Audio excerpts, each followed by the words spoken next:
ఈ పునరుద్ధాన దినము మనము దేవుని సన్నిధానంలోనికి ఎందుకు వస్తాం తెలుసా?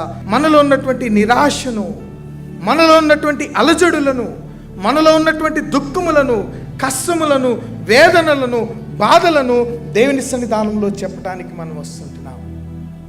ఇవన్నీ మనము దేవుని సన్నిధానంలో కూర్చుని చెప్పినప్పుడు దేవుడు మనకి ఇచ్చేదేంటో తెలుసా? శాంతి, సమాధానము, సంతోషమును దేవుడు మనకు అనుగ్రహించేటువంటి దేవుడై ఉన్నాడు.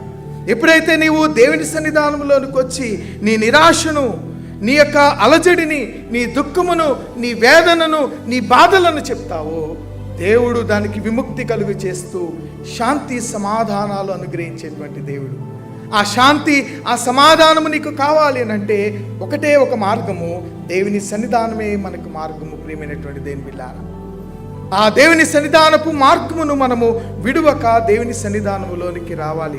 మానవునిగా మన జీవితంలో ఈ పునరుద్ధాన ఆదివారాన్ని ఎలా కలుస్తామంట? మనము పరిశుద్ధ దినముగా కొలుస్తామంట, ఆరాధన దినముగా కొలుస్తామంట, ప్రత్యేకమైన దినముగా కొలుస్తామంట, పవిత్రమైన దినముగా కొలుస్తామంట. మనం దీన్ని పవిత్రమైన హృదయాలతో దేవుని సన్నిధానములో ఆరాధించటానికి దేవుడు మనకిచ్చినటువంటి దినముగా మనం దీన్ని కొలవాలి.